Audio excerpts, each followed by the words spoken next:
I'm sorry, that was a much more abrupt end to that lecture than I meant it to be. I got interrupted, but I'm going to pick up where I left off and finish up what I had to say about this.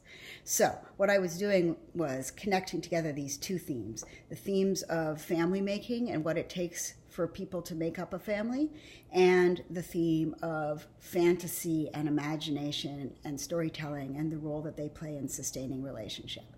And what I want to suggest is this. I want to suggest that on the one hand, the show tells us that families are not natural entities, that we can't rely on any sort of given stereotypical story about how families are made in terms of them just naturally coming to be by way of, a traditional father and mother in a married monogamous heterosexual relationship who then biologically have kids and who have parents and siblings and so on, that kind of family making is both not enough and also not required for true families, right? We see families that have that naturalness that don't work as families, and we see families that don't have that naturalness that do. So the family has been denaturalized. On the other hand, we see the show telling us that relationship is often sustained through fantasy and storytelling. So how do we put these 2 points together? Well, I want to suggest that the show is proposing to us that what makes people into a family is nothing natural. What makes people into a family is when you have people who are genuinely connected to one another, who successfully manage to tell the right kind of stories and use imagination in the right way to help interpret themselves as a family unit and to use that storytelling and myth making to build themselves into a group of people who are connected to one another in ways that they understand and that are genuinely supportive and that makes sense to them. Right? And this can go wrong in various ways. It can be a bad story or set of stories that harms people. It can be a story or set of stories that's based on too much fantasy and no real connection. It can be stories that put people into harmful positions.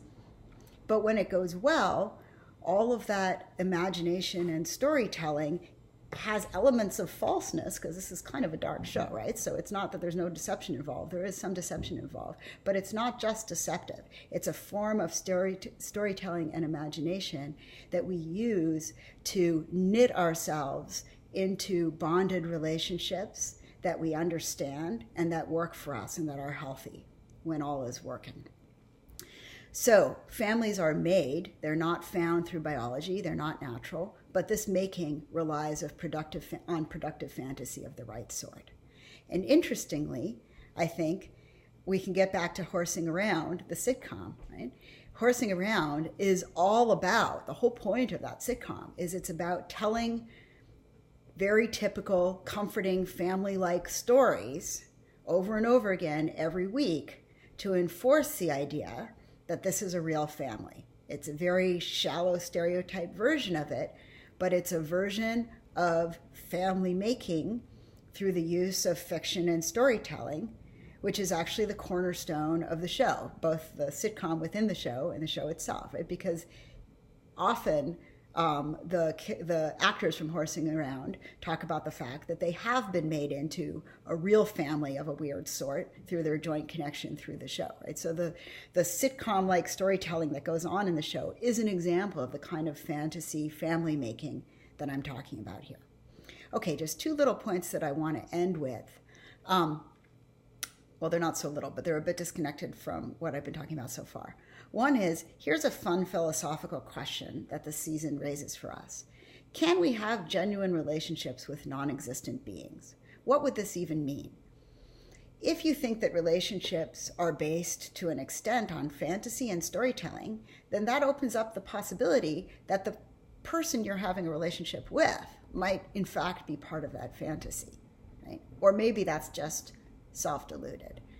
But Princess Caroline tries to have a relationship with Ruthie, her great-great-granddaughter who doesn't exist, and also with Filbert, her fetus who doesn't exist. Beatrice, throughout the season, has what seems to be her most meaningful and most emotionally healthy relationship with her baby, who is just a toy doll who doesn't exist. Are these just delusions? Are Beatrice and Princess Carolyn just deluded, trying to find relationship where none exists? Or can we, to some extent, ground ourselves in social space by relating ourselves to fantasy others? If fantasy is already playing this real role in building relationship, then maybe this kind of fantasy has a place. The last point I want to make is about the episode Stupid Piece of Shit, which I consider doing an entire lecture on, but I realize that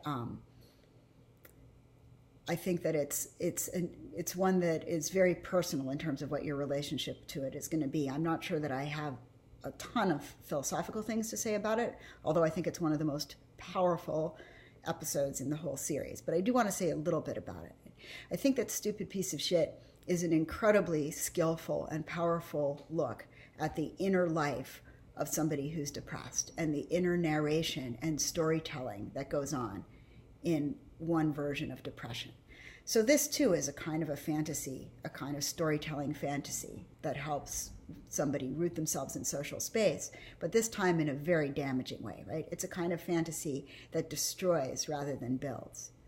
Arguably, what we see here in Bojack's inner monologue is not just a classic example of clinical depression, but an internalization of his mother's hatred for him, what he perceives as his mother's hatred for him. And she really does seem to hate him.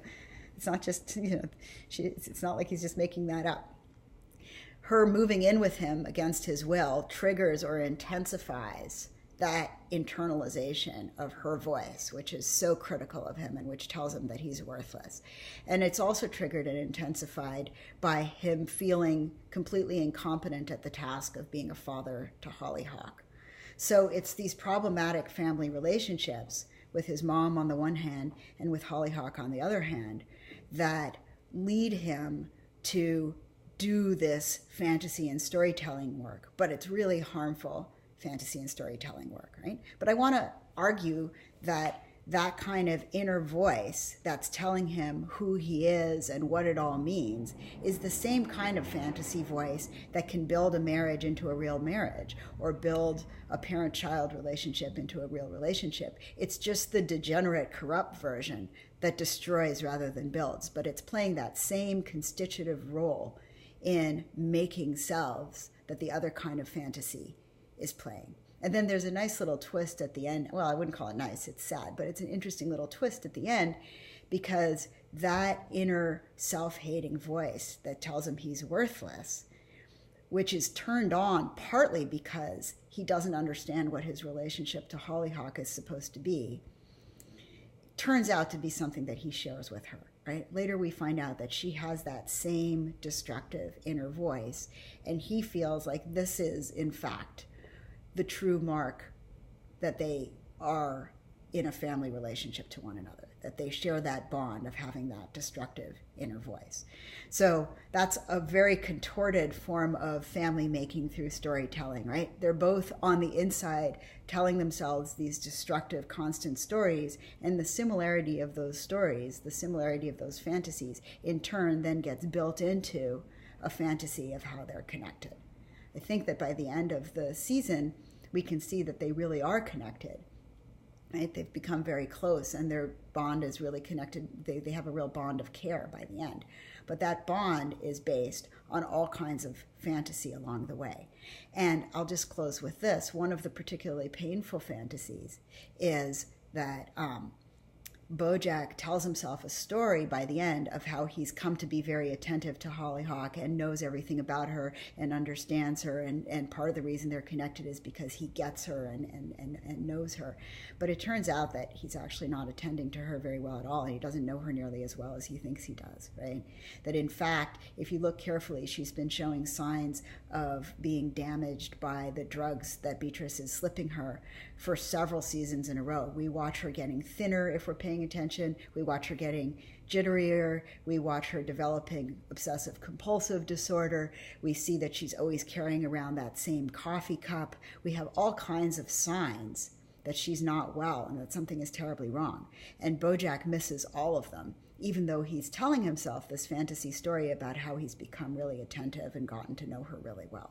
So the layers of fantasy and reality here are very complex. And I think that throughout this season, what we see is this dizzyingly complicated set of family makings and family undoings, all wrapped up around this idea that storytelling makes and breaks these relationships. Okay, I'll stop there.